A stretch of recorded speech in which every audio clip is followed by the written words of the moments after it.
You know what really burns my ass about the news? When they talk about these serial freaks and they call it organized crime. Organized! What the hell do they know about organization? Let me tell you something. What we do with this thing of ours, it's a business. Yeah, it gets rough. Sometimes a guy's got to take an early retirement, but we got rules. We got structure, a code. We don't touch families. We don't touch civilians. We're here to make a living. But these psychos you see on the documentaries, they're a glitch in the system. God's defective merchandise. Pour me another one. Yeah, thanks. Take this guy, Albert DeSalvo, born in '31 up in Massachusetts. Now, if I was sitting in my shrink's office right now, she'd be scribbling in her little notebook, telling me it all goes back to his childhood. Maybe she wouldn't be completely full of crap this time. His old man, Frank, was a vicious piece of work. Beat his wife, beat the kids, just to blow off steam. Did a couple of stints in the can before his wife finally threw his ass to the curb in '44. When your house is a war zone, you either toughen up or your brain breaks. This kid's brain shattered into a million pieces. So Albert's a teenager, already knocking over houses. To avoid catching a juvenile record, he does a smart thing for a dumb guy. He joins the army at 17. They ship him off to Germany. You'd think, hey, fresh start, learn some discipline.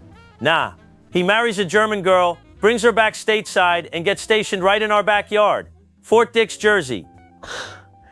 And this is where the real sick stuff starts. It's 1955. This guy, wearing a U.S. uniform, gets into trouble for messing with a 9-year-old girl. A kid, I'm telling you, in our neighborhood, you even look wrong at a kid, you disappear, you become a rumor. But what does the system do? The mother drops the charges, probably scared or didn't want the hassle, and the army just quietly lets him go. Honorable discharge. Can you believe that?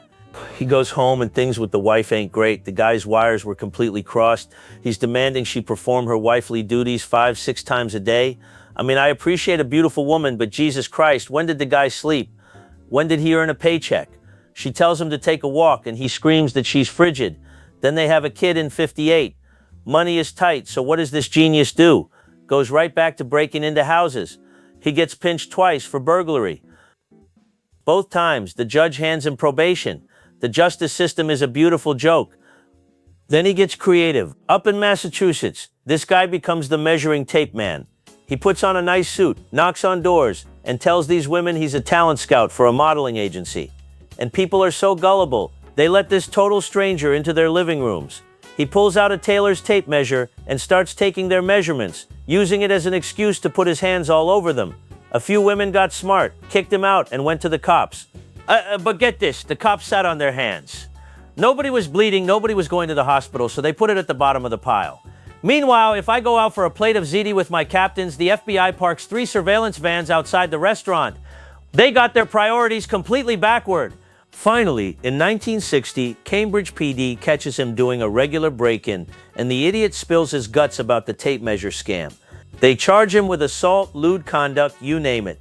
But his lawyers work the system, and he only gets convicted on one measly charge. 2 years. And because this is America, the land of second chances, he's out on parole in 11 months. You put a sick dog in a cage, it doesn't cure him, it just makes him meaner. When Albert gets out, he goes completely off the reservation. He becomes the Green Man. Sounds like a shitty comic book character my kid AJ would read. He starts wearing green work coveralls to blend in like a plumber or a maintenance guy. For 2 years, he goes on a tear across New England, breaking in, forcing himself on women. The cops figure he had at least 300 victims. When they finally cornered him, this loudmouth claimed it was closer to 2,000.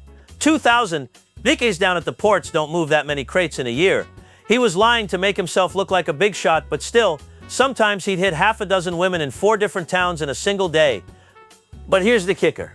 While the cops are chasing this green moron, homicide is losing their minds over something worse. From June '62 to July '64, 11 women end up dead. And it's always the same script. The guy forces himself on them, poses them with no clothes on like some sick adult magazine, and cuts off their air supply. But his signature? He'd leave the garret a stocking, a pillowcase around their neck, and he'd tie it off with a neat, pretty little decorative bow, like he was wrapping a Christmas present. That's Albert DeSalvo for you.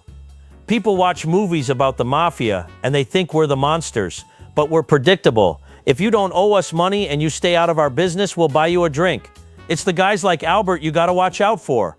They don't have a code. They're just walking around out there, fixing your pipes, knocking on your door, smiling at you.